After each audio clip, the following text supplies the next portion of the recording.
বাসি কাজকর্ম সব সারতে হবে তো, আমার তো অনেক কাজ। ধুর, তাও মনে হচ্ছে একটু শুই, কি আরাম। না, এবার উঠি, এবার উঠে আমাকে মা বক বক করছে, এবার যাই একটু নামি আস্তে আস্তে। এবার আস্তে আস্তে করে নেমে এখন আমাকে দাঁত মাজতে হবে, তাহলে দাঁত ব্রাশ করব, তারপর একটু ব্রেকফাস্ট করব।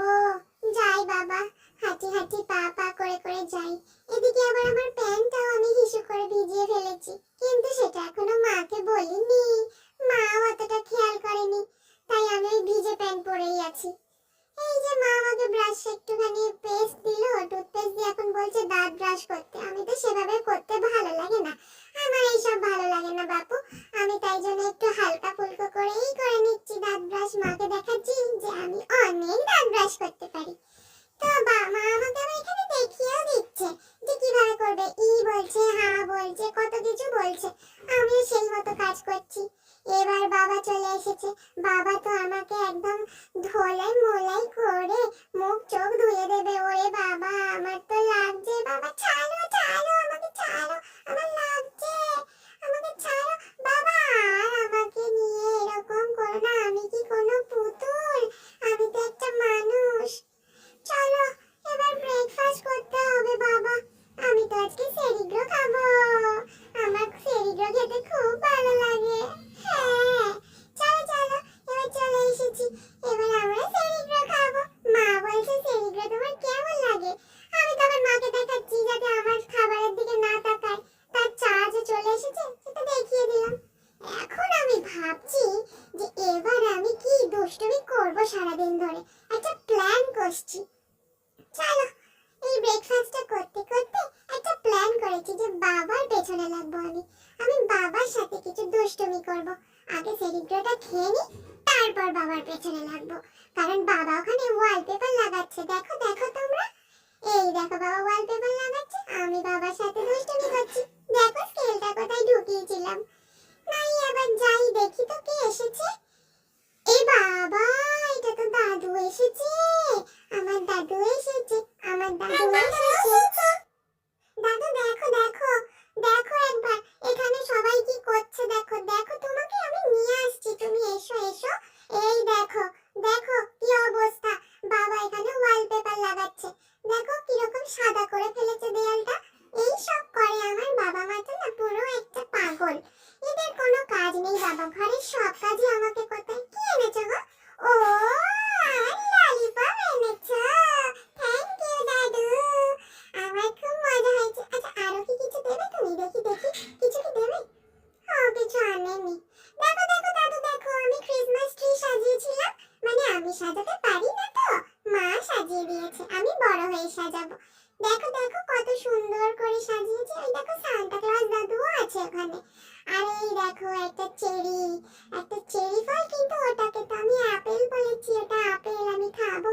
বাবা বাবা, ওই যে চা খেয়েছে দুজনে, এখন আমাকে দিয়ে কাজ করাচ্ছে, আমায় বলছে চায়ের কাপ দুটোকে রান্নাঘরে রেখে দিয়ে আসতে। যাই বাবা, হাসি মুখে সব কাজ মেনে নিই আমি। যাই দাদুকে দিয়ে আসি, দাদু এখানে কাজ করছে। দেখো দেখো, আমার মা বাবাটা খালি বসে থাকে, সব কাজ আমাকে আমার দাদুকেই করতে হয়। দাদু এখানে কি সব করছিল? আরে ওই লালা, আমরা তো দুজন মিলে নাচ করছি, দাদু আমার সাথে ডান্স করছে, আমরা দুজন ডান্স করছি, কি মজা কি মজা কি মজা। ব্যাস চলে এসেছে, যে দেখেছে দাদুর সাথে ডান্স করছে অমনি আর হিংসায় থাকতে পারেনি, বাবাটা ঠিক চলে এসেছে আমার কাছে। যে দেখো কেমন জোর জোর করে করে আমাকে ডান্স করিয়ে দিচ্ছে।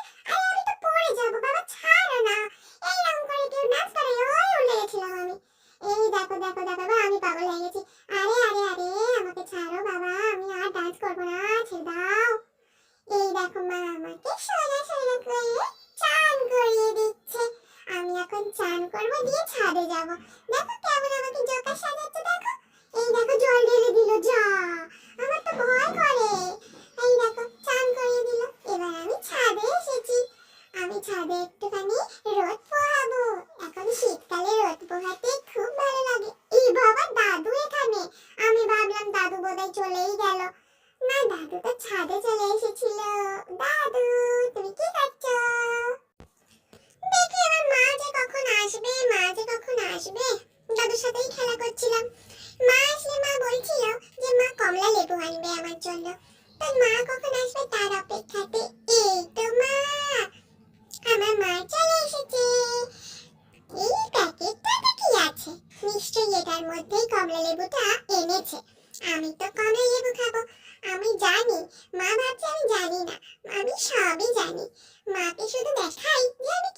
জানি না। এই দেখো কি এনেছো গো মা? ও কমলা লেবু এনেছো মা, থ্যাংক ইউ। ওরে বাবা আমার সোনা মা, আমার সোনা মা, সোনা মা। ওরে বাবা লে, চলো চলো আমরা এবার কমলা লেবু খাবো। কমলা লেবু ছাড়িয়ে দাও আমাকে, আমি ছাড়াতে পারি না, আমি ছোট মেয়ে, আমাকে কমলা লেবু ছাড়িয়ে দাও। ইয়ে, কমলা লেবু খাবো, কমলা লেবু খাবো, কমলা লেবু খাবো। ও চান করে ফল খেতে নেই? আচ্ছা আচ্ছা, মা ড্রাই ফ্রুটস এনেছে, মাও খাবে আমিও খাবো। দাদু এসব খায় না, বাবা ওসব খায় না। আমরা সবাই মিলে এই কমলা লেবু খাবো। এখন আমি ড্রাই ফ্রুটস খাবো। ড্রাই ফ্রুটসটা খেয়ে নি, তারপর আমি ফল খেতে পাবো। না না, দাও দাও, আমাকে তাড়াতাড়ি দাও, আমি খেয়ে নি। তাড়াতাড়ি এবার কমলা লেবুটা ছাড়িয়ে দাও তো। ও বাবা, ওটাও কি আমাকে ছাড়াতে হবে? মা তুমি কি কিছুই পারো না? কি ফেলে দিলে মা ওরম করে? ওরম করে ফেলতে নেই মা, তুমি একটু সাইডে করে ফেলো। এরকম ব্যাড ম্যানার্স, মাটা না কিছুই জানে না। চলো আমি দেখো কেমন করে কমলা লেবু ছাড়াই, আমি সবই পারি। তোমরা কিছুই জানো না। দেখো এটা, এ বাবা আমি তো ভুল জিনিস খেয়ে ফেলেছি। এ মা, কমলা লেবুর খোসাটাই আমি মুখে নিয়ে নিয়েছিলাম। আসলে এত উৎসাহিত আমি যে আমি থাকতেই পারছিলাম না। এই দেখো লাস্টে মাকেই দিতে হলো। মা তো বড়, মাই সব জানে। না, মা ছাড়িয়ে দিই, তারপর আমি খাবো। ওই যে সুতোর মতো কি একটা, ওই খোসাগুলো আমি খাই না। আমাকে পুরো শ্বাসটাকে ছাড়িয়ে দিতে হয়, নাহলে আমার কেমন ওয়াক ওয়াক লাগে, আমি খেতে পারি না। এই যে মা আমাকে ছাড়িয়ে ছাড়িয়ে দিচ্ছে, আমি খাচ্ছি। আমার খুব ভালো লাগছে এরকম করে খেতে। এই দেখো এটা না একটা মিমি, এই মিমিটাকে না আমি প্রচন্ড একদম সেই টেডি বিয়ারের মতো করে চটকে দিই। আসলে সবাই আমায় চটকাতে চায়, কিন্তু আমি তাদের চটকে দিই যাদেরকে আমি পছন্দ করি। এখন আমি তো মিমি ফোনে কথা বলছিল, বললাম কাটো কাটো ফোন কাটো। মিমিকে ফোন কাটতে বাধ্য করেছি আমি, আর তারপরে মিমি ফোনটা কেটে দিল। দেখো এক্ষুনি কেটে দেবে, দেখবে মিমি কত ভালো, ফোনটা কেটে দেবে। এই দেখো এবার আমাকে বললো নাও তুমি পরিয়ে দাও, তখন আমি পরিয়ে দিলাম। বাহ কত সুন্দর। দেখো এখানে আমি এখন রেগে গেছি, আমার খুব রাগ হয়েছে, আর সেই জন্য মা আমাকে জ্বালাচ্ছে, বলছে দাদু চলে গেল, দাদু চলে গেল। আমি আবার ভাবলাম সত্যি দাদু চলে গেল নাকি, দেখি দেখি দেখি, এই যে দাদু। মা আমাকে মিথ্যে কথাই বললো শুধু শুধু। মা আমাকে না খুব মিথ্যে কথা বলছে আজকাল। আমি রেগে আবার ওই ধারে চলে গেছি। মিমি মিমি মিমি, আমার সোনা মিমি। এই মিমিটার নাম হচ্ছে পিঙ্কাই। এটা হচ্ছে পিঙ্কাই মিমি। আমি পিঙ্কাই মিমিকে খুব ভালোবাসি। পিঙ্কাই মিমির সাথে আমি খেলিও। এখন লাঞ্চ করার টাইম, চলো লাঞ্চটা করে নি। এবার লাঞ্চ করে নিলে তারপর আমি ঘুম করব, দাদুর সাথে ঘুম করব। তাহলে লাঞ্চটা আগে সেরে নি, তারপর আমি ঘুম করব। এখন নিজে নিজেই লাঞ্চ করছি। লাঞ্চটা হয়ে গেলে তারপর মা আমাকে ঘুম পাড়িয়ে দেবে, কিন্তু মায়ের কাছে আজকে আমি ঘুমাবো না, আমি ঘুমাবো দাদুর কাছে। এবার আমি দাদুর সাথে ঘুম করব, দাদুর সাথে মজা করব, মস্তি করব, দিয়ে দাদুর সাথে আমি ঘুমিয়ে যাব। কিন্তু দাদু এখানে দেখো নিচে শুয়েছে। আসলে আমাদের তো একটা ঘরে খাট আছে, আর একটা ঘরে কিছু নাই। আর দাদুর ওই নরম খাটে শুতে প্রবলেম হয়। আসলে দাদুর স্পন্ডালাইটিস আছে, তো তাই জন্য সমস্যা হয়। আমিও তাই বলেছি দাদু আমি তোমার সাথে ঘুম করব। দেখো